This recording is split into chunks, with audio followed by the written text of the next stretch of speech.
Hello, welcome back to Verbal Tea. I'm Globe, your host. And if this is your first time, I'm so glad you're here. And I hope you stay after I say what I am about to say. This may be taboo to say in the self improvement world, but it is my truth. It might change how you view me, but it's my truth, and I want to get it out there, and I promise it has a purpose.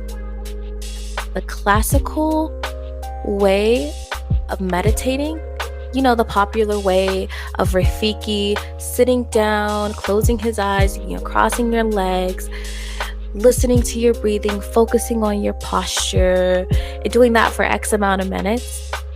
It's not my cup of tea. It's not.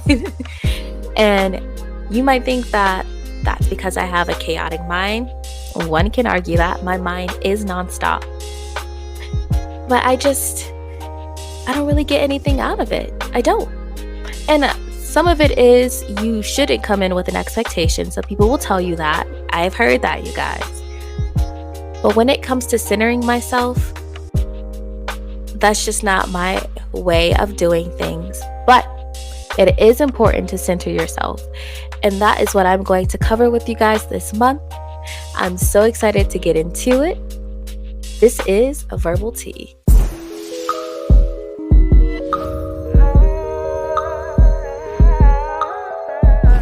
Hey, welcome back to Verbal Tea, the journaling podcast, where we focus more on our own inner thoughts and voices than the voices of those around us. This month, we are covering creative expression. Creative expression is my form of meditation, you guys. A lot of research, a lot of beliefs and cultural and ancient practices revolve around this idea that we work from the inside out, that we carry our feelings within us, that they can take a toll on our body. They can do wonderful things for our bodies, like miracles, and they can do awful things to our bodies, like ailments, illnesses, and just general issues. Some people think that, fat lives in the stomach. When you close your eyes and envision what it's like to feel stressed, you can feel it. You can feel it in your body. It's not just up here.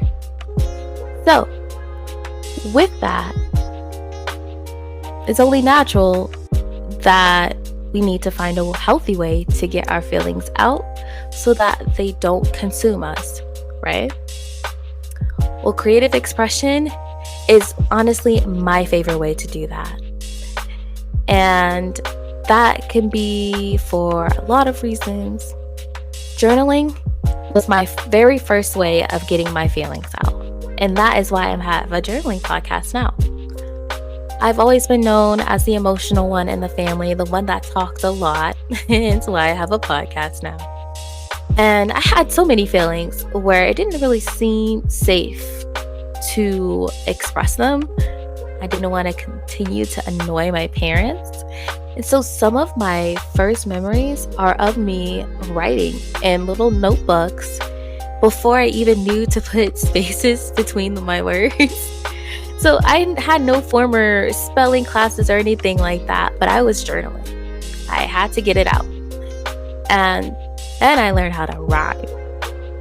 Once I learned how to rhyme, a whole new world opened up for me. I fell in love with poetry. Now, I will never claim to be a good poet, you guys. My poetry is personal. It is for me and has always been for me. What I discovered is I would journal and talk about my feelings, and all of a sudden I would start writing verses. And when that verse was complete, it was so gratifying. I discovered that it was so gratifying for me, so satisfying, and just I felt this huge release like I never did before. Because now, instead of just me getting my feelings on paper, I had a project. I had created something with those feelings, and nothing beats that. To this day, that is still my favorite way to get my feelings out. talking to someone is important. There is active meditation that I do like that can help you. But creating something beautiful with your feelings, it just, it hits. And I mean, that's why we love music. That's why we love art so much because people are sharing their feelings, whether they're fantasies, whether it's sorrow, whether it's joy. They're sharing something that was within them, that was inside them, and they're sharing that with us, and we connect with it. When you guys see a struggling rapper, like if you see a picture of a rapper and it looks like he's been struggling, like patchy beards, scruffy shirt, what's the first thought that comes to your mind? A fire album's gonna come out, right? They're gonna drop a fire album soon. If they are part of some scandal and they're on the rebound, we are expecting some of their best work. And very often, they live up to that expectation. There is just something magical about putting your passion and all those feelings that are within you into something creative. And it could be a regular practice. People think journaling is just chronicling your feelings or writing your goals, and it can just be that if you want. But it can also be creating things. I would argue that creative expression is a form of journaling. When you observe someone's art or you talk about your own art, you often talk about the environment and the circumstances surrounding the time that you created it. So it's almost like its own portal to that time, to those feelings, to those people, to that circumstance or event. It takes you right back there. And I think that's a beautiful thing. April is National Poetry Month, so it gave me the excuse to talk about one of my favorite art forms. This month, we will be talking to 3 amazing poets, and they have written very vulnerable, honest, dynamic journal entries about their relationship with art, creative expression, and poetry. And I am so excited to get into it with you guys. I hope you all enjoyed this little personal snippet of my thoughts on creative expression. If you want to journal with us, some questions that you can write down for yourself are: what is your favorite form of creative expression? When was the last time you expressed yourself creatively? And who is your favorite artist right now, or your favorite piece of art right now, and why? Go ahead, meditate. Meditate on those, focus on those.